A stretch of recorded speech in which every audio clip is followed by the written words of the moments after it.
नमस्ते to all of you. All good? Okay fine. चलिए, तो हमारा जो आज का टॉपिक हम डील करने वाले हैं इन पॉलिटी, दैट इज इमरजेंसी यानी आपातकाल। ठीक है, तो जो टॉपिक आज हम डील करेंगे वो है इमरजेंसी यानी आपातकाल।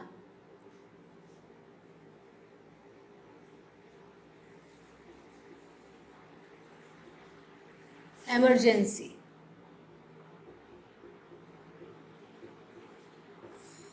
आपातकाल। Am I clear to you? ठीक।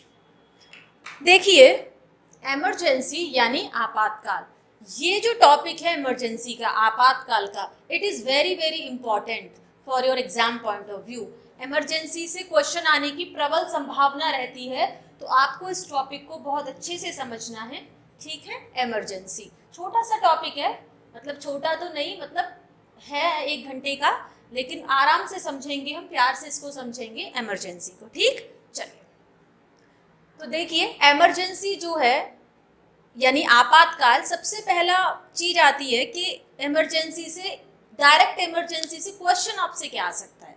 देखिए, आपको डायरेक्ट इमरजेंसी से पहला क्वेश्चन ये आ सकता है कि जरा आप मुझे ये बताएं कि इमरजेंसी यानी आपातकाल कॉन्स्टिट्यूशन के किस पार्ट में आती है, किस भाग में आती है। तो part 18, part 18 of Constitution deals with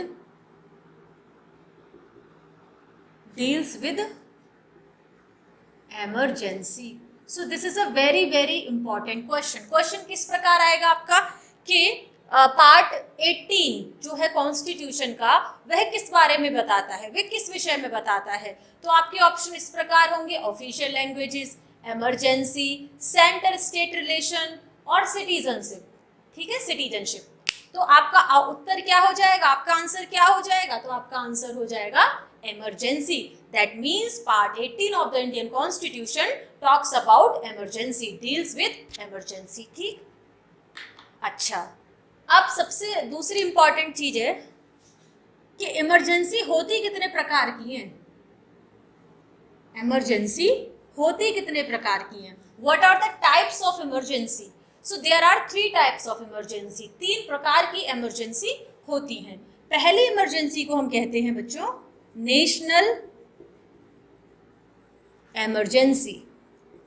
national emergency यानी राष्ट्रीय आपातकाल। दूसरे प्रकार की जो इमरजेंसी होती है उसे कहते हैं हम स्टेट इमरजेंसी। स्टेट इमरजेंसी यानी राज्य आपातकाल कह दें, या फिर इसी को कह देते हैं कॉन्स्टिट्यूशनल इमरजेंसी, संवैधानिक आपातकाल, या फिर इसी को कह देते हैं हम प्रेसिडेंट रूल यानी राष्ट्रपति शासन। तीसरे प्रकार की इमरजेंसी जो होती है वो होती है फाइनेंशियल इमरजेंसी। फाइनेंशियल इमरजेंसी जिसे आप कहते हैं वित्तीय आपातकाल। दिख रहा है क्या ये वित्तीय आपातकाल? आपातकाल नीचे लिख देते हैं। ठीक, वित्तीय आपातकाल। So these are the 3 types of emergency. National emergency यानी राष्ट्रीय आपातकाल, स्टेट इमरजेंसी यानी राज्य आपातकाल, या कॉन्स्टिट्यूशनल इमरजेंसी भी इसे हम कहते हैं संवैधानिक आपातकाल, या इसे प्रेसिडेंट रूल यानी राष्ट्रपति शासन के नाम से भी जानते हैं। और तीसरे प्रकार की जो इमरजेंसी होती है दैट इज फाइनेंशियल इमरजेंसी यानी वित्तीय आपातकाल। ठीक, अच्छा, आपसे डायरेक्ट पूछ लेते हैं इन तीनों इमरजेंसी में से किसी के भी विषय में। तो इन तीनों इमरजेंसियों को हम एक एक करके डील करेंगे। ये फ्लो चार्ट आप बना लीजिए।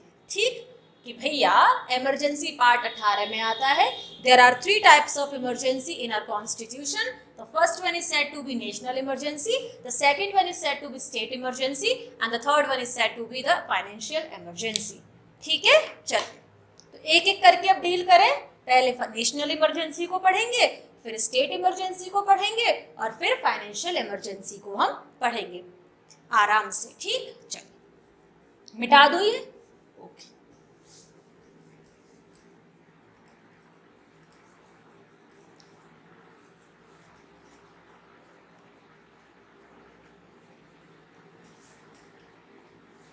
इसमें सबसे पहले जो हम इमरजेंसी पढ़ रहे हैं वो कौन सी पढ़ेंगे बताओ जरा मुझे.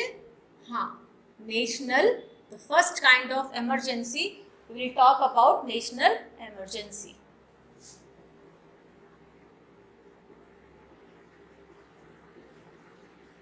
नेशनल इमरजेंसी यानी राष्ट्रीय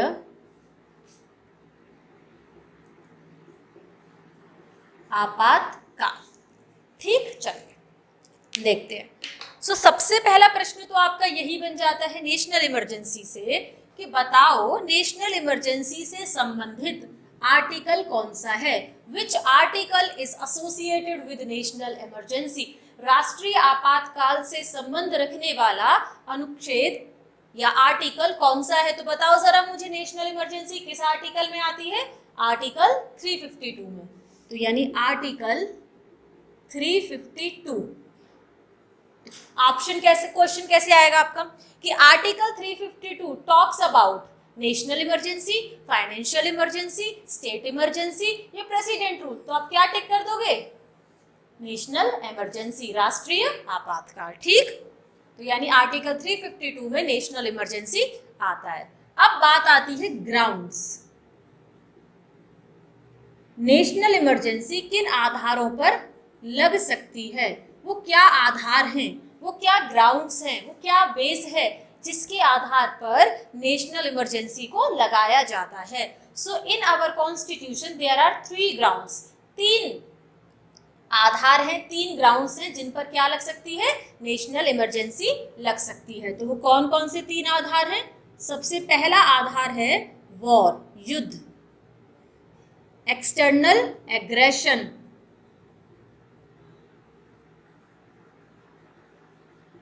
कि बाहर से कोई आक्रमण होने की संभावना है. और थर्ड है आपका आर्म्ड रिबेलियन यानी शस्त्र विद्रोह. आर्म्ड यानी शस्त्र, रिबेलियन यानी विद्रोह, शस्त्र विद्रोह. So these are the 3 grounds. ये 3 ग्राउंड्स होते हैं जिन पर क्या लग सकती है, आपकी इमरजेंसी लग सकती है. आप जरा ध्यान से देखें कि जो वॉर है, जो युद्ध है और जो एक्सटर्नल एग्रेशन है, यानी एक तो युद्ध हो रहा है, दूसरा युद्ध जैसी स्थितियां उत्पन्न हो रही हैं. बाहर से हम पे कोई ऐसी सूचना मिल रही है कि अग्रेशन हो सकता है, आक्रमण हो सकता है. और आर्म्ड रिबेलियन यानी जब देश में जनता हाथों में हथियार लेकर विद्रोह करने पर उतर आए. तो ये 3 ऐसी कंडीशन है जहां पर आपकी इमरजेंसी डिक्लेयर हो जाती है. अब आप जरा ध्यान से सोचें कि जो वॉर और एक्सटर्नल एग्रेशन पर लग रही है इमरजेंसी, यदि इन 2 ग्राउंड्स पर लगती है, इन 2 आधारों पर लगती है, तो क्या ये बाहरी कारणों की वजह से लग रही है कि आंतरिक कारणों की वजह से लग रही है. ये एक्सटर्नल फैक्टर्स की वजह से लग रही है या इंटरनल फैक्टर्स की वजह से लग रही है, बताओ जरा. हाँ, ये एक्सटर्नल फैक्टर्स की वजह से लग रही है, बाहरी कारणों की वजह से ये इमरजेंसी लग रही है. तो अगर इमरजेंसी ये ऊपर वाले 2 आधारों पर डिक्लेयर होती है, इनकी वजह से लगती है, तो उस इमरजेंसी को आप कहते हो एक्सटर्नल इमरजेंसी. तो अगर इन दोनों आधारों पर इमरजेंसी लगती है तो आप उसे क्या कहते हो, एक्सटर्नल इमरजेंसी, बाह्य आपातकाल. ठीक, यदि आर्म्ड रिबेलियन के आधार पर लग रही है. आर्म्ड रिबेलियन का क्या मतलब है, मैंने आपको अभी बताया कि जनता हाथों में शस्त्र लेकर, हाथों में अस्त्र लेकर, है ना, हाथों में आर्म्स लेकर विद्रोह पर उतर आए. तो आर्म्ड रिबेलियन, तो ये तो आंतरिक इंटरनल फैक्टर हो गया. ये तो हमारे देश की जनता की जो है विद्रोह पर उतर आई है, उसकी वजह से इमरजेंसी डिक्लेयर हुई है। तो यानी अगर आर्म्ड रिबेलियन के आधार पर इमरजेंसी लगती है तो उस इमरजेंसी को आप क्या बोलोगे? Internal emergency. क्या बोलोगे? Internal emergency. तो यहाँ पर आपको दो चीजें क्लियर हैं कि that there are two types of national emergency.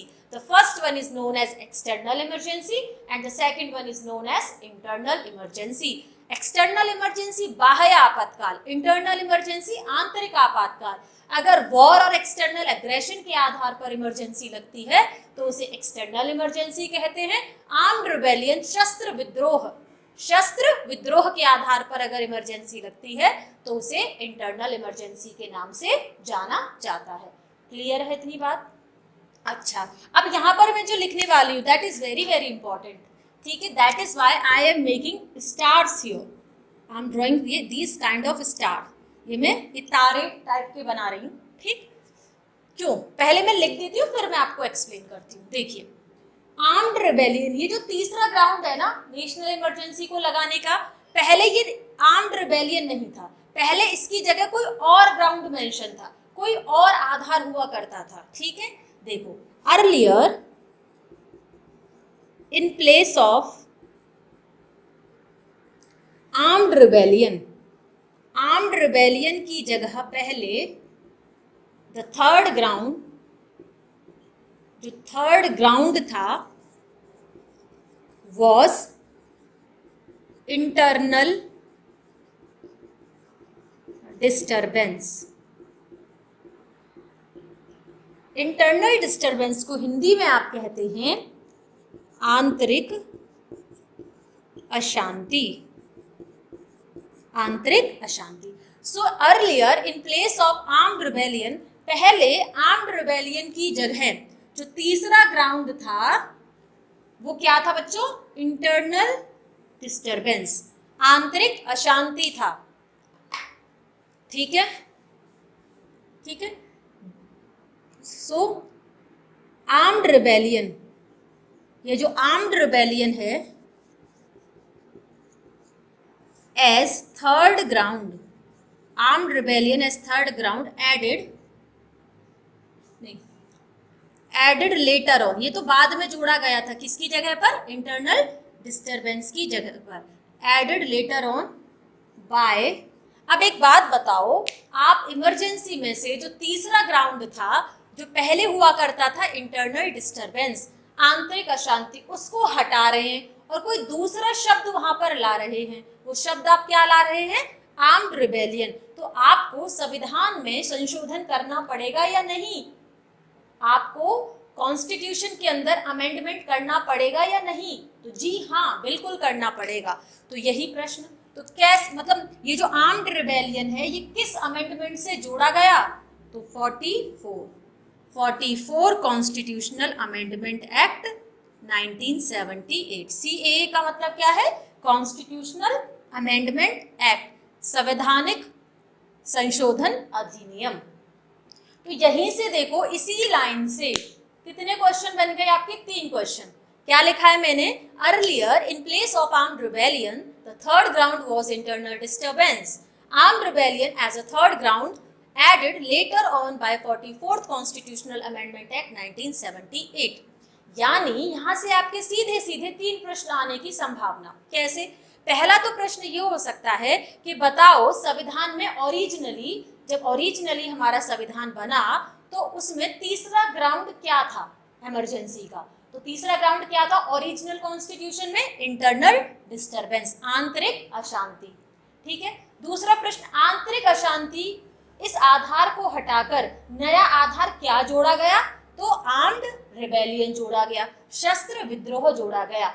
ऐसा संशोधन किस संविधान संशोधन अधिनियम द्वारा किया गया?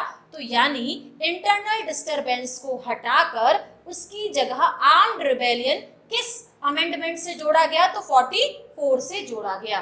44 कॉन्स्टिट्यूशनल अमेंडमेंट एक्ट 1978 से ये जोड़ा गया। अब आप यहाँ पर सोच रहे होंगे कि ऐसा क्यों किया गया? What is the need? What was the need? ऐसी क्या परिस्थिति आन पड़ी कि ऐसा किया गया? तो देखिए आप सभी इस बात से भली भांति परिचित हैं कि 1975 से 1977 तक हमारे देश में आंतरिक अशांति के आधार पर इंटरनल डिस्टरबेंस, इंटरनल इमरजेंसी लगी थी। हमारे यहाँ पर इंटरनल इमरजेंसी लगा दी गई थी पूरे देश में, इंदिरा गांधी जी जब प्राइम मिनिस्टर थी, याद है आपको? तो 1975 में ये इमरजेंसी लगी थी आपकी। तो अब आपको पता है इंटरनल डिस्टरबेंस के आधार पर उन्होंने ये इमरजेंसी लगवाई थी प्रेसिडेंट को कहकर कि भैया इमरजेंसी घोषित कर दो देश में, और आधार क्या बताओगे? इंटरनल डिस्टरबेंस को आधार बता देना कि आंतरिक अशांति हो गई। अब आप ये समझें कि आंतरिक अशांति ये जो शब्द है, ये जो अपने आप में वर्ड है, इसका वाइड कॉनोटेशन हो सकता है, इसके बहुत अर्थ निकलते हैं, ये बहुत ही वेग टर्म है, कुछ डिफाइंड थोड़ी है कि आंतरिक अशांति का मतलब क्या हो गया। कुछ भी हो जाए देश में तो भैया आंतरिक अशांति हो गई, है ना? तो आंतरिक अशांति की कोई प्रॉपर डेफिनेशन है ही नहीं। इसको प्राइम मिनिस्टर जो है अपनी सहूलियत के हिसाब से इस टर्म का उपयोग कर सकता है और प्रेसिडेंट को प्रेशराइज कर सकता है कि इस आधार पर, आंतरिक अशांति के आधार पर क्या लगा दो? इमरजेंसी लगा दो। क्योंकि इस शब्द का को कई मीनिंग हो सकते हैं, इस शब्द की कोई डेफिनेशन तो है नहीं, तो इसका मिसयूज होने के पूरे चांसेस हैं, जैसे कि हुआ 1975 में। इसी के आधार पर, आंतरिक अशांति के आधार पर इंटरनल डिस्टरबेंस, आंतरिक अशांति के आधार पर इंटरनल इमरजेंसी लगा दी गई थी। तो उस तब ऐसे वाक्य, ऐसे पूरा सिनेरियो के बाद में सोचा गया कि यार ये शब्द ठीक नहीं है, इसे रिप्लेस करना बहुत आवश्यक है। तो 1978 में देखो 44th अमेंडमेंट एक्ट हुआ 1978 में, और इस शब्द को, इंटरनल डिस्टरबेंस को हटाकर आर्म्ड रिबेलियन कर दिया गया। क्योंकि आर्म्ड रिबेलियन अपने आप में एक डिफाइंड शब्द है कि भाई जब जनता शस्त्र विद्रोह पर उतर आए तो उसका तो एक डेफिनाइट स्फीयर है कि इस आधार पर आप लगा सकते हैं, लेकिन इंटरनल डिस्टरबेंस का तो कोई डिफिनाइट डेफिनेशन है ही नहीं, वो बहुत वेग टर्म है। ठीक है, अब आपको समझ में आ गया कि इस शब्द का मिसयूज ना हो, इसके लिए इसे हटाया गया और आर्म्ड रिबेलियन जोड़ा गया। क्लियर है ये बात आप सभी को? ओके। तो अब आपको समझ में आ गया कि नेशनल इमरजेंसी आर्टिकल 352 में आता है। दो प्रकार की नेशनल इमरजेंसी होती है, एक्सटर्नल और इंटरनल। एक्सटर्नल इमरजेंसी जब वॉर और एक्सटर्नल एग्रेशन के आधार पर इमरजेंसी लगे तो एक्सटर्नल इमरजेंसी, और अगर आर्म्ड रिबेलियन, शस्त्र विद्रोह के आधार पर लगे तो इंटरनल इमरजेंसी। पहले आर्म्ड रिबेलियन की जगह जो शब्द था वो इंटरनल डिस्टरबेंस था, बाद में ये टर्म आर्म्ड रिबेलियन जुड़ा, और किस संशोधन से जुड़ा? 44 कॉन्स्टिट्यूशनल अमेंडमेंट एक्ट 1978 से जुड़ा। ठीक, चलिए आगे बढ़ते हैं। यहां तक किसी को कोई आपत्ति? Okay fine.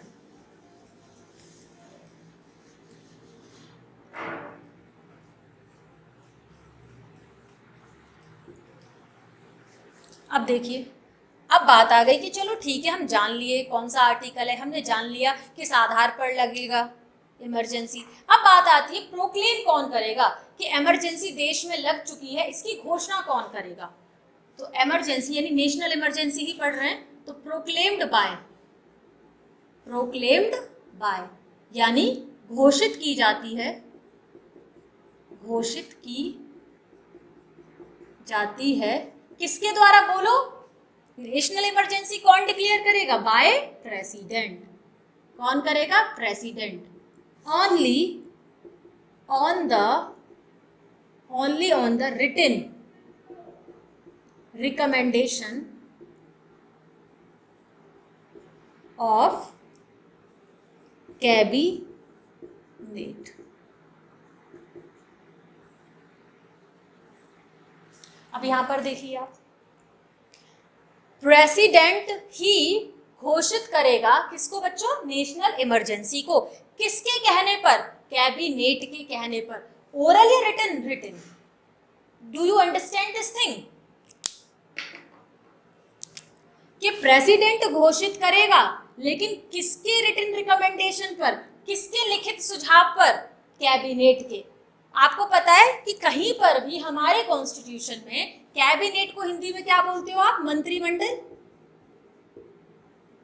कहीं पर भी हमारे कॉन्स्टिट्यूशन में ओरिजिनली कैबिनेट शब्द था ही नहीं।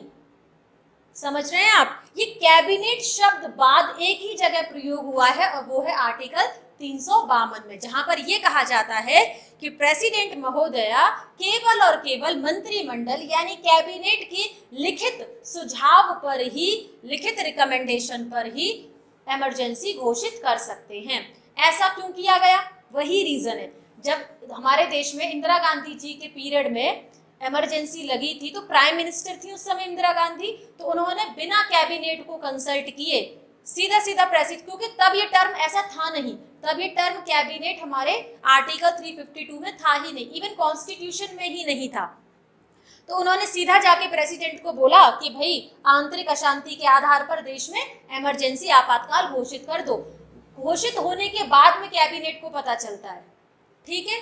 तो कहीं प्राइम मिनिस्टर अपनी मनमर्जी ना कर ले, टायरनी स्थापित ना कर दे, तो उसके लिए बाद में अमेंडमेंट हुआ और वही अमेंडमेंट हुआ 44वां 44th अमेंडमेंट एक्ट 1978, जिसके तहत ये टर्म कैबिनेट बाद में कहां पर जोड़ी गई? आर्टिकल 352 में जोड़ी गई। तो ये टर्म कैबिनेट, ये टर्म लेटर ऑन ऐड हुई थी, later on added by 44 constitutional amendment act 1978। तो यहाँ से आपका एक इंपॉर्टेंट प्रश्न आप समझ गए कि cabinet term it is not present in original constitution. Original constitution में कहीं पर भी कैबिनेट टर्म था ही नहीं, ये तो बाद में 44वें संशोधन से जोड़ा गया आर्टिकल 352 में, जो इसमें यह कहा गया कि कैबिनेट की रिटन रिकमेंडेशन पर प्रेसिडेंट क्या करेगा? इमरजेंसी घोषित करेगा। और ऐसा क्यों किया गया आप अब जान गए, ठीक है? ओके, अब यहां से एक ट्रिकी क्वेश्चन क्या बन सकता है कि प्रेसिडेंट निम्नलिखित में से किसके कहने पर इमरजेंसी घोषित करता है? पहला ऑप्शन लोकसभा, दूसरा ऑप्शन राज्यसभा, तीसरा ऑप्शन मंत्री परिषद that is council of minister, चौथा ऑप्शन मंत्रिमंडल यानी कैबिनेट। तो आप किस पर टिक कर दोगे? कैबिनेट पर। क्लियर है? तो it is a very tricky question if they ask in the examination, if they will ask in the examination. Okay, ठीक, चल। तो प्रोक्लेम्ड समझ में आ गया किसके द्वारा घोषित की जाती है। अब बात आती है approval, approved by. Approved by, approved मतलब अब देश में प्रेसिडेंट जी ने कैबिनेट के कहने पर नेशनल इमरजेंसी घोषित कर दी, लेकिन नेशनल इमरजेंसी को आगे कंटिन्यू रखने के लिए अप्रूवल चाहिए ही, ठीक है? अप्रूवल मतलब सहमति, ठीक है? तो approval, approved by parliament. Approval इसको किसका चाहिए होता है? पार्लियामेंट का, यानी लोकसभा और राज्यसभा, पार्लियामेंट का अप्रूवल चाहिए होता है। कितने दिनों के भीतर भीतर? With in 1 month, with in 1 month, 1 महीने के भीतर भीतर, by special majority, by special majority. और अब आप मेजॉरिटी तो समझते हैं, 3 प्रकार की मैंने आपको बताई भी थी, स्पेशल, सिंपल और एब्सोल्यूट मेजॉरिटी बताया था ना मैंने। तो यानी विशेष बहुमत। तो प्रश्न आपका ऐसे ही आ जाता है कि पार्लियामेंट कितने महीनों के भीतर भीतर, कितने महीनों के भीतर भीतर नेशनल इमरजेंसी को अप्रूव करना आवश्यक है उसको आगे कंटिन्यू करने के लिए? तो कितने महीनों के भीतर भीतर? 1 महीने के भीतर। किस प्रकार के बहुमत से वो पास होना चाहिए? अप्रूवल, अप्रूवल होना चाहिए स्पेशल मेजॉरिटी से, विशेष बहुमत से।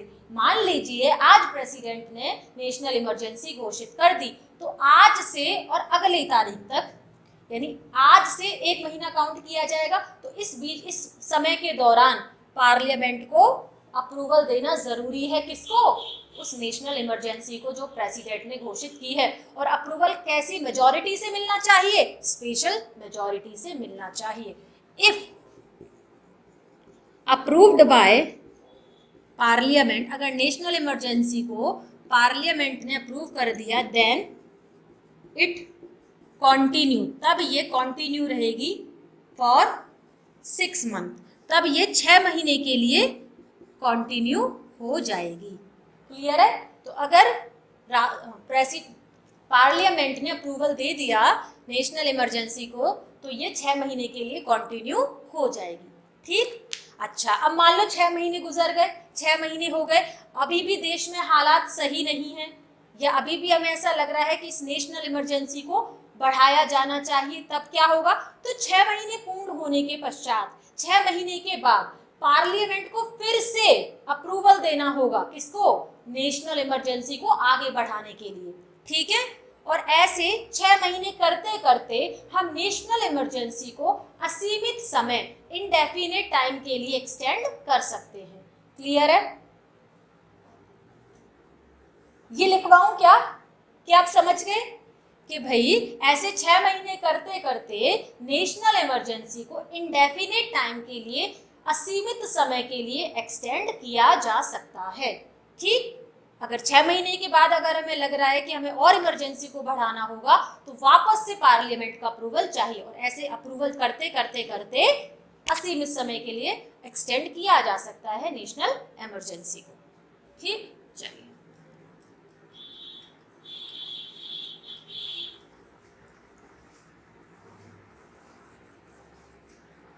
अब बात आती है कि चलो ठीक है, लगाना जान गए, कैसे क्या किन आधारों पर लगेगी वो सब हमने पढ़ लिया।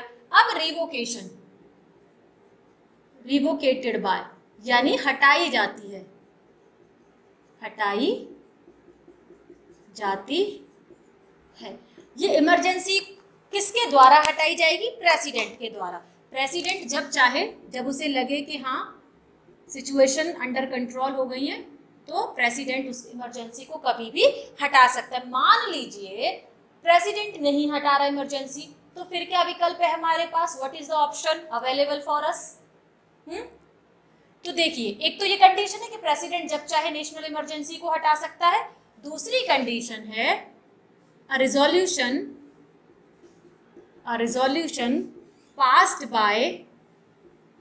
passed by Lok Sabha for its removal। कि एक तो यही कंडीशन है कि भैया प्रेसिडेंट जब चाहे, ऑब्वियस सी बात है, नेशनल इमरजेंसी को हटा सकता है। यहाँ पर दूसरा विकल्प भी मौजूद है, अगर लोकसभा, क्या बोला है मैंने यहाँ पर? लोकसभा। अगर लोकसभा ऐसा कोई प्रस्ताव पास कर दे इसको हटाने के लिए, तब भी प्रेसिडेंट को क्या करना पड़ेगा? इमरजेंसी को हटाना पड़ेगा। तो ऑप्शंस, आप क्वेश्चन समझे कि यानी प्रेसिडेंट जब चाहे हटा सकता है, मान लो नहीं हटा रहा है, तो लोकसभा को ऐसा महसूस हुआ कि यार ठीक है अब बहुत हुआ, इमरजेंसी हट जानी चाहिए, तो लोकसभा इस प्रकार का कोई प्रस्ताव पास करेगी, रिजोल्यूशन मतलब प्रस्ताव, तब भी प्रेसिडेंट को नेशनल इमरजेंसी को हटाना पड़ेगा। तो आपका क्वेश्चन कि किसके प्रस्ताव पास करने पर नेशनल इमरजेंसी को हटाया जा सकता है? राज्यसभा, लोकसभा, कैबिनेट या काउंसिल ऑफ मिनिस्टर? तो यहाँ आंसर क्या हो जाएगा आपका? लोकसभा। क्लियर है? Am I clear to you और नॉट? चलिए अब देखिए, अब बात आती है कि नेशनल इमरजेंसी हमारे देश में, हमारे भारत में कितनी बार लगी है। तो नेशनल इमरजेंसी हमारे भारत में अभी तक 3 टाइम्स, 3 बार लगी है। एक लगी थी 1962 में, जब इंडो चाइना वॉर चल रहा था। एक लगी थी 1971 में, इंडो पाक वॉर आप कह सकते हैं, बांग्लादेश को जब लिबरेट कराने में इंडिया सहायता कर रहा था, इंडो पाक वॉर। और एक लगी थी 1975 में, जो इंदिरा गांधी के पीरियड में लगी थी, ड्यूरिंग, उसे तो लिखवाने की ज़रूरत ही नहीं है यानी। तो देखिए, तो 3 बार लगी है। अब एक बात बताओ, देखो 1962 में लगी वॉर की वजह से, 1971 में लगी वॉर की वजह से, तो क्या ये एक्सटर्नल इमरजेंसी कहलाएंगी? क्योंकि वॉर की वजह से लगी, बाहरी कारण की वजह से लगी, तो क्या मैं इन्हें एक्सटर्नल इमरजेंसी कह दूं? External emergency. और ये जो 1975 में लगी थी during the reign of Indira Gandhi ji के पीरियड में, ये किस आधार पर लगी थी? इंटरनल डिस्टरबेंस के आधार पर लगी थी, आंतरिक अशांति के आधार पर लगी थी। तो क्या मैं इसे इंटरनल इमरजेंसी कह दूं? Internal emergency. तो अब यहाँ से एक ट्रिकी क्वेश्चन क्या बन सकता है आपका कि बताओ भारत में कितनी बार टोटल इमरजेंसी लगी है? भैया 3 बार टोटल इमरजेंसी लगी है, फाइन। एक्सटर्नल इमरजेंसी कितनी बार लगी है? तो 2 बार। और इंटरनल इमरजेंसी कितनी बार लगी है? 1 बार। क्वेश्चन ध्यान से पढ़ेंगे, वो एक्सटर्नल इमरजेंसी तो नहीं पूछ रहा, ये टोटल इमरजेंसी पूछ रहा है या इंटरनल इमरजेंसी पूछ रहा है। ठीक है, तो ये हो गई आपकी नेशनल इमरजेंसी खत्म। किसी को कोई डाउट है नेशनल इमरजेंसी में? Okay, then we move on, fine. दूसरे प्रकार की जो इमरजेंसी है आपकी,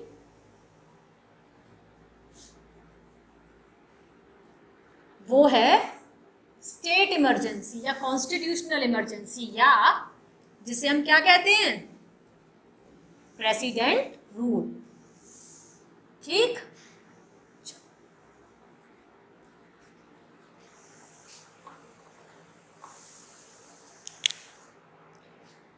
दूसरी वाली कौन सी है? स्टेट इमरजेंसी या कॉन्स्टिट्यूशनल इमरजेंसी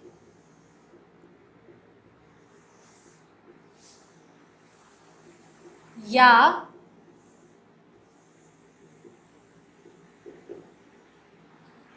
प्रेसिडेंट रूल।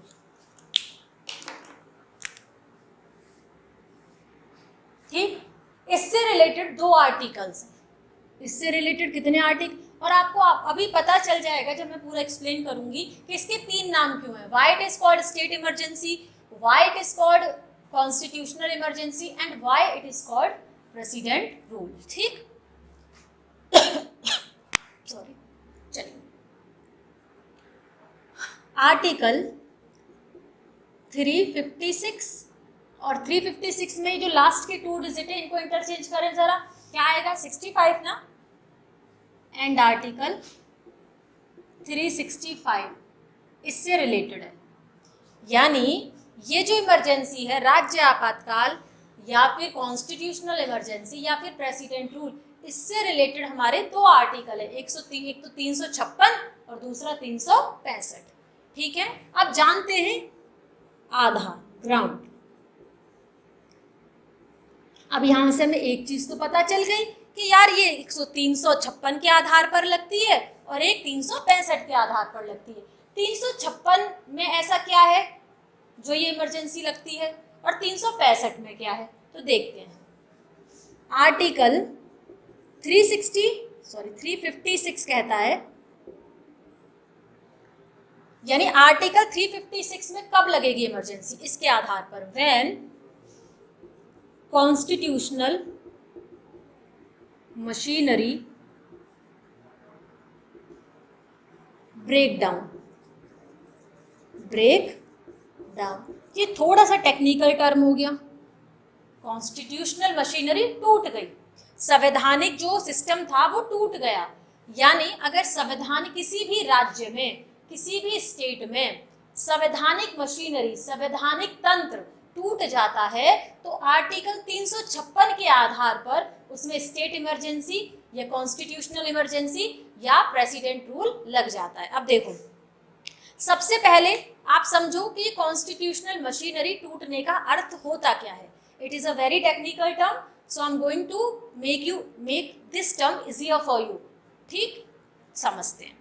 एक बात बताओ, हमारा जो संविधान है वो क्या कहता है कि हर राज्य में क्या होनी चाहिए? एक राज्य सरकार होनी चाहिए, एक स्टेट गवर्नमेंट होनी चाहिए। मान लीजिए किसी राज्य में स्टेट गवर्नमेंट नहीं बन पा रही है, कोई पॉलिटिकल पार्टी अपना बहुमत सिद्ध नहीं कर पा रही है, अपना मेजॉरिटी सिद्ध नहीं कर पा रही है, तो यानी कोई पॉलिटिकल पार्टी स्टेट में, राज्य में अपनी सरकार नहीं बना पा रही है, तो क्या संवैधानिक तंत्र टूट गया?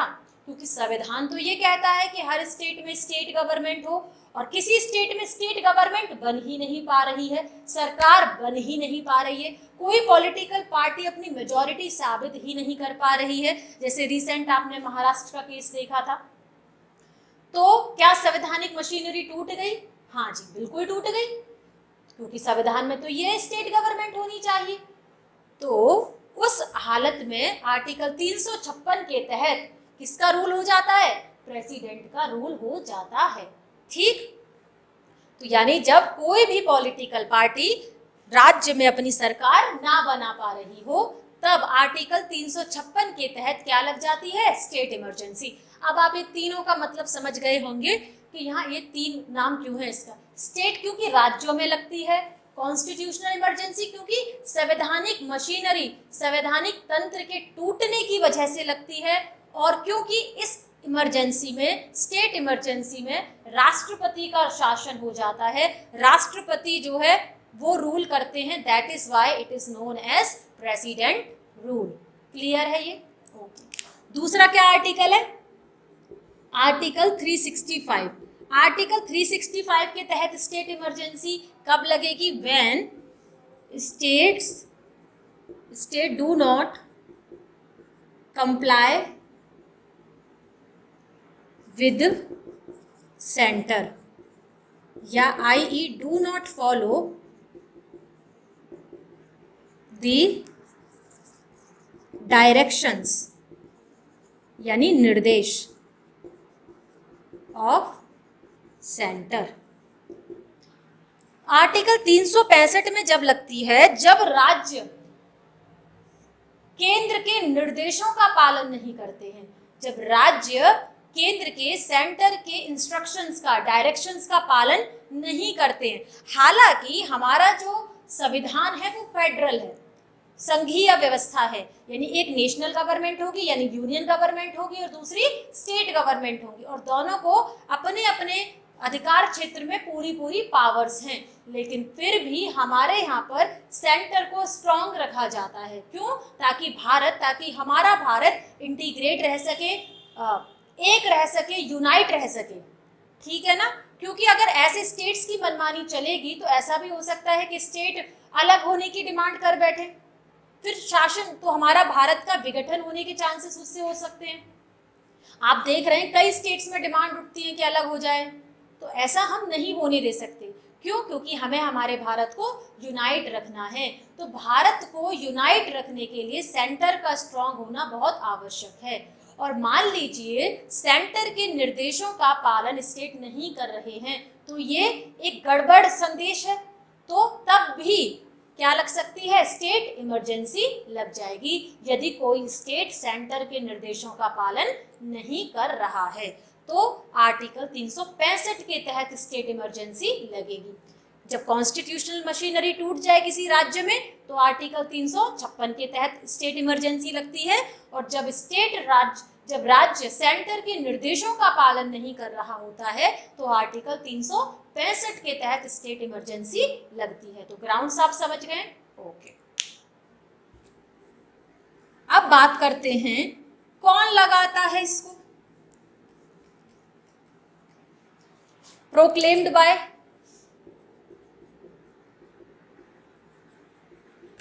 By president. प्रेसिडेंट इसकी घोषणा करते हैं। ठीक है। अब बात आती है अप्रूवल की। तो किसके द्वारा अप्रूवल मिलना चाहिए बच्चों इसको? पार्लियामेंट के द्वारा इसको भी अप्रूव किया जाता है। आपको याद है नेशनल इमरजेंसी में भी पार्लियामेंट के द्वारा ही अप्रूवल हो रहा था, लेकिन यहाँ पर विद इन 2 मंथ, 2 महीने के भी, जब से प्रेसिडेंट ने स्टेट रूल की घोषणा करी है, स्टेट इमरजेंसी की घोषणा की है, उससे 2 महीने के भीतर पार्लियामेंट को इसे अप्रूवल देना आवश्यक है। ठीक है, तभी ये कंटिन्यू हो पाएगी। और कैसी मेजॉरिटी से? बाय सिंपल मेजॉरिटी से। This is the difference. आप देख पा रहे हैं नेशनल इमरजेंसी और स्टेट इमरजेंसी में। नेशनल इमरजेंसी में 1 महीने के भीतर अप्रूवल देना आवश्यक था, स्टेट इमरजेंसी में 2 महीने के भीतर। नेशनल इमरजेंसी में स्पेशल मेजॉरिटी से अप्रूवल चाहिए था, यहाँ पर सिंपल मेजॉरिटी, साधारण बहुमत से अप्रूवल चाहिए। ठीक। कौन हटा सकता है? रिवोकेटेड बाय कौन हटा सकता है? प्रेसिडेंट जब चाहे। यहाँ पर कोई दूसरी कंडीशन नहीं है, जैसे कि नेशनल इमरजेंसी में थी कि भाई अगर लोकसभा भी ऐसा प्रस्ताव पास कर दे उसे हटाने के लिए, तब भी प्रेसिडेंट को नेशनल इमरजेंसी को हटाना पड़ेगा। ऐसा कोई दूसरा विकल्प यहाँ पर नहीं है। प्रोक्लेम प्रेसिडेंट के द्वारा, अप्रूवल पार्लियामेंट के द्वारा, 2 महीने के भीतर सिंपल मेजॉरिटी से, और रिवोकेटेड बाय प्रेसिडेंट। अब बात आती है कि सबसे पहले फर्स्ट, अच्छा एक बात मैं बताना भूल गई यहाँ पर, कि मान लो पार्लियामेंट ने अप्रूवल दे दिया तो कितने महीनों के लिए कंटिन्यू हो जाएगी? 6 महीनों के लिए। नेशनल इमरजेंसी भी 6 महीनों के लिए कंटिन्यू हो रही थी। If approved by parliament, if approved by parliament, यदि पार्लियामेंट ने अप्रूव कर दिया तो कितने महीनों के लिए कंटिन्यू हो जाएगी? देन कंटिन्यू फॉर, यहां तक दिख रहा है क्या? देन कंटिन्यूड फॉर 6 मंथ, तो 6 महीने के लिए कंटिन्यू ये हो जाएगी। कितने महीनों के लिए कंटिन्यू हो जाएगी? 6 महीनों के लिए। ये मिटा दो।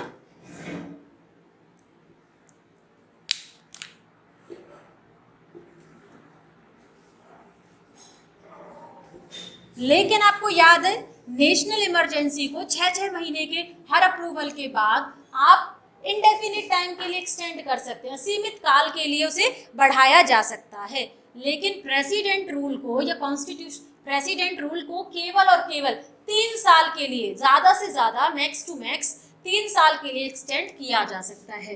It can be extended maximum for कितने सालों के लिए?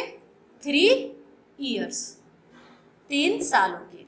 Max to max president rule को आप 3 सालों के लिए एक्सटेंड कर सकते हैं। जैसे मान लो सिचुएशन नॉर्मल नहीं हुई तो पार्लियामेंट ने फिर अप्रूवल दे दिया 6 महीने का, तो ऐसे 6 महीने करते करते प्रेसिडेंट रूल को आप 3 साल के लिए एक्सटेंड कर सकते हैं, 3 साल के लिए बढ़ा सकते हैं। ठीक, मैक्स टू मैक्स। अब बात आती है कि पहली बार प्रेसिडेंट रूल कहाँ लगा था?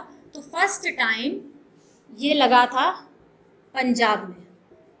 कहाँ लगा था? पंजाब में, 1951 में लगा था। ठीक, और मैक्सिमम टाइम कहाँ पे लगा हुआ है? ये सबसे ज़्यादा बार कहाँ लगा है? यूपी में ये सबसे ज़्यादा बार लगा है। कितनी बार? 10 बार।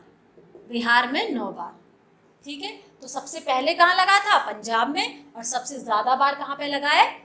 यूपी में। पंजाब में अभी तक 8 बार लग चुका है, 8 टाइम्स। ठीक, तो इस तरह से आपकी क्या फिनिश होती है? हमारी दूसरे टाइप की इमरजेंसी, स्टेट इमरजेंसी। अब बात करते हैं हमारी लास्ट वाली, विच इज फाइनेंशियल इमरजेंसी, वित्तीय आपातकाल।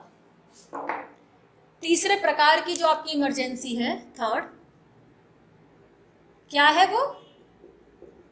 फाइनेंशियल इमरजेंसी,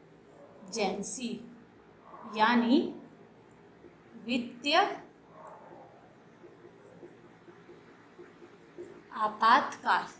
वित्तीय आपातकाल। आपसे पहला ही प्रश्न बन जाएगा, बताओ कौन सा आर्टिकल इससे संबंधित है? तो आर्टिकल 360।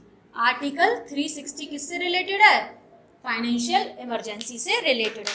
ग्राउंड तो बिल्कुल सिंपल है, किस आधार पर लगाई जाएगी? जब वित्तीय खतरा हो, फाइनेंशियल थ्रेट हो, कोई फाइनेंशियल स्टेबिलिटी पर थ्रेट हो या क्रेडिट पर कोई थ्रेट हो, तो वित्तीय खतरा हो तब लगाई जाएगी। बिल्कुल सिंपल है, ये बिल्कुल वैसी है जैसी आपकी स्टेट इमरजेंसी है। कौन लगाता है इसको? प्रोक्लेम्ड बाय, कौन लगाता है इसको? प्रेसिडेंट लगाता है जी। अच्छा, अप्रूवल इसका कौन इसको अप्रूव करता है? अप्रूवल तो कौन इसको अप्रूव करता है? By parliament. सेम, कितने महीनों के भीतर? By parliament within 2 month. Within, आपको याद है स्टेट इमरजेंसी प्रेसिडेंट रूल में भी आप 2 महीने के भीतर भीतर ही अप्रूव कर रहे थे, विदिन 2 मंथ। कैसे बहुमत से? बाय सिंपल मेजॉरिटी, साधारण बहुमत से। कैसे बहुमत से? साधारण बहुमत से। कौन हटा सकता है इसको? रिवोकेटेड बाय, तो प्रेसिडेंट। कौन हटा सकता है? प्रेसिडेंट। तो सेम है कि नहीं जैसे स्टेट इमरजेंसी था? National emergency is little bit different. ठीक है, ये मिटा दूं। अच्छा, इसमें और स्टेट इमरजेंसी में फर्क क्या है? फर्क क्या है? फर्क ये है कि आपको पता है, चाहे वो नेशनल इमरजेंसी हो चाहे वो स्टेट इमरजेंसी हो, यदि एक बार पार्लियामेंट ने उन्हें अप्रूवल दे दिया तो वो 6 महीने के लिए कंटिन्यू हो जाती है। और नेशनल इमरजेंसी 6 महीने करते करते इंडेफिनिट टाइम के लिए कंटिन्यू हो जाती है, और स्टेट इमरजेंसी यानी प्रेसिडेंट रूल 6 महीने करते करते केवल 3 साल के लिए एक्सटेंड किया जा सकता है। लेकिन फाइनेंशियल इमरजेंसी के केस में अलग है। इफ अप्रूव्ड वंस, अगर इसे एक बार, वो 2 महीने के भीतर जो अप्रूवल चाहिए था, अगर if approved once by parliament, अगर इसे एक बार अप्रूवल मिल गया पार्लियामेंट के द्वारा, then it can be continue for indefinite time. समझे यहाँ पर? नहीं समझे? मैं समझाती हूँ। अगर एक बार पार्लियामेंट ने इसे अप्रूव कर दिया, नेशनल इमरजेंसी फाइनेंशियल इमरजेंसी को एक बार अगर पार्लियामेंट ने अप्रूव कर दिया उन 2 महीनों के भीतर, तो ये एक बार के अप्रूवल से ही इसे असीमित समय के लिए लग गई, जब तक ऐसा ना हो, नॉर्मल सिचुएशन ना आ जाए, जब तक प्रेसिडेंट उसे हटाए ना। तो यानी एक बार अप्रूवल के बाद ही पार्लियामेंट के ये असीमित समय के लिए लग जाती है। इसको बार बार 6 महीने के बाद, हर 6 महीने के बाद उस अप्रूवल की कोई ज़रूरत नहीं होती। इसे बार बार 6 महीने के अप्रूवल की कोई ज़रूरत नहीं होती है। बस यहाँ पर आप डिफरेंस याद रखेंगे। नेशनल इमरजेंसी में एक बार अप्रूवल मिल गया पार्लियामेंट से, तो 6 महीने के लिए कंटिन्यू हो जाएगी, और 6 महीने करते करते असीमित काल के लिए। प्रेसिडेंट रूल में एक बार अप्रूवल मिल गया तो 6 महीने के लिए कंटिन्यू हो जाएगा, और 6 महीने करते करते मैक्स टू मैक्स 3 साल के लिए। फाइनेंशियल इमरजेंसी में एक बार पार्लियामेंट ने अप्रूव कर दिया तो असीमित समय के लिए ये लग गई, ऐसा आप समझें। इसको बार बार फर्दर जो 6 महीने वाला अप्रूवल है उसकी कोई आवश्यकता नहीं है। क्या भारत में फाइनेंशियल इमरजेंसी, वित्तीय आपातकाल लगा है? तो इसका उत्तर है नहीं। Not proclaimed yet. अभी तक फाइनेंशियल इमरजेंसी भारत में नहीं लगी, इमरजेंसी नहीं लगी। अभी तक भारत में फाइनेंशियल इमरजेंसी नहीं लगी है। ठीक है, क्लियर है? तो तीनों प्रकार की इमरजेंसी आपको क्लियर है, कोई डाउट नहीं। अच्छा, इससे इंपॉर्टेंट 2 फैक्ट्स और हैं, वो आप याद रखेंगे। तो ये यहाँ पर तीनों प्रकार की इमरजेंसी तो हमने डिस्कस कर ली। अब important facts related to emergency, कुछ इंपॉर्टेंट फैक्ट्स जो इमरजेंसी से रिलेटेड है। और जब मैं खाली इमरजेंसी बोलूं तो आप तुरंत समझ जाना कि मैं बात कर रही हूँ नेशनल इमरजेंसी की। इंपॉर्टेंट फैक्ट्स कुछ आपको पता है, during emergency the term of Lok Sabha के कार्यकाल को बढ़ाया जा सकता है। The term of Lok Sabha extend हो जाता है for 1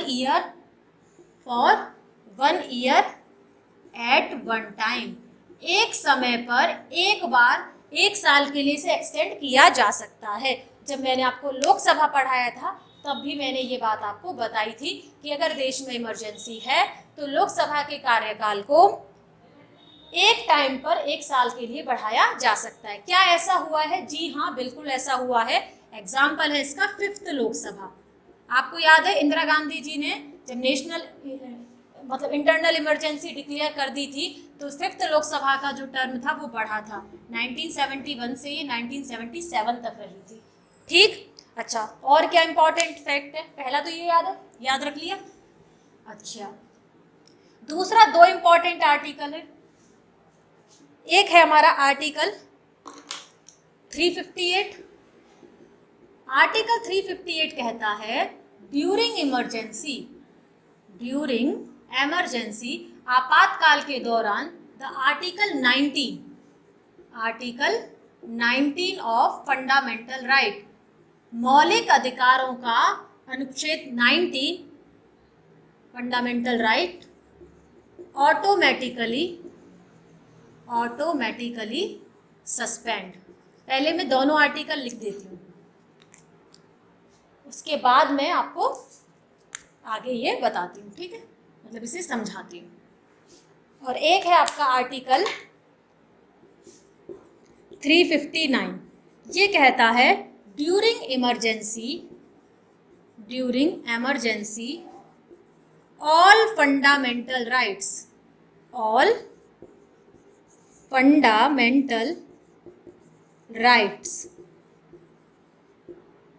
suspended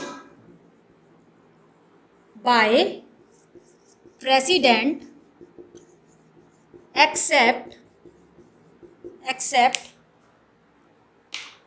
Article 20 and Article 21। अब दोनों को थोड़ा ध्यान से समझें आप। आर्टिकल 358 ये कहता है कि इमरजेंसी जब लग गई देश में तब आपका फंडामेंटल राइट्स का जो आर्टिकल 19 है, जब मैंने फंडामेंटल राइट्स आपको बता दिए हैं, अगर आपको नहीं पता है आर्टिकल 19 तो प्लीज उस वीडियो में आप जाकर देख सकते हैं क्या है आर्टिकल 19, वो मैंने पूरा आपको एक्सप्लेन किया हुआ है वहां पर।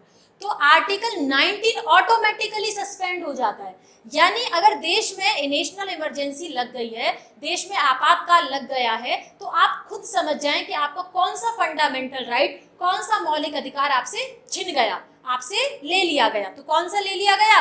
Article 19 automatically. यहाँ प्रेसिडेंट अलग से कोई नोटिस जारी नहीं करेंगे कि आपका आर्टिकल 19 चला गया, नहीं। तो यहाँ पर आप दो बातों पे ध्यान रखेंगे। आर्टिकल 358 केवल फंडामेंटल राइट के आर्टिकल 19 की बात करता है और वो ऑटोमेटिकली सस्पेंड हो जाता है, कोई ऑर्डर इसमें रिलीज नहीं होता। यानी जैसे ही देश में आपातकाल लगा, जैसे ही देश में नेशनल इमरजेंसी लगी, आपका कौन सा आर्टिकल चला गया अपने आप? आर्टिकल 19 आपसे छिन गया, आप ऐसा मान लीजिए। आर्टिकल 359 कहता है कि जब इमरजेंसी होती है, जब देश में आपातकाल लगता है, तो प्रेसिडेंट के द्वारा, यहाँ ऑटोमेटिकली नहीं है, प्रेसिडेंट के द्वारा आपके सारे फंडामेंटल राइट्स को सस्पेंड कर दिया जाता है। आपके सारे फंडामेंटल राइट्स को सस्पेंड कर दिया जाता है।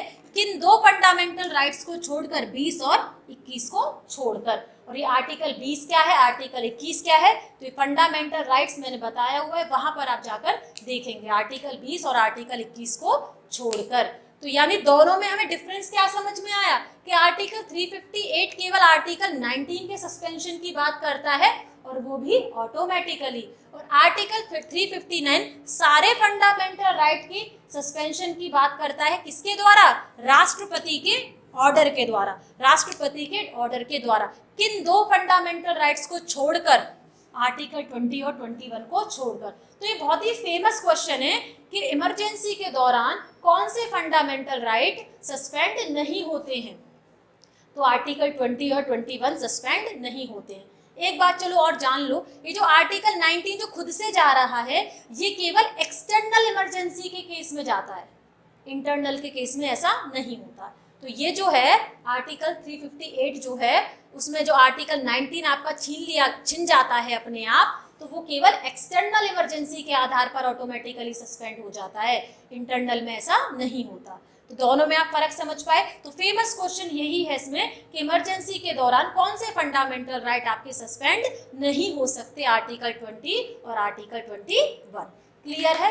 तो ये हमारा इस तरह से पूरी इमरजेंसी हो गई, पूरे प्रकार हो गए, इंपॉर्टेंट नोट भी हमारा इमरजेंसी में हो गया है। आपको इमरजेंसी से रिलेटेड कोई डाउट है तो आप प्लीज़ मुझे बताएंगे, और कोई डाउट है तो आप कमेंट्स में लिख सकते हैं, मैं उसे सॉल्व कर दूंगी।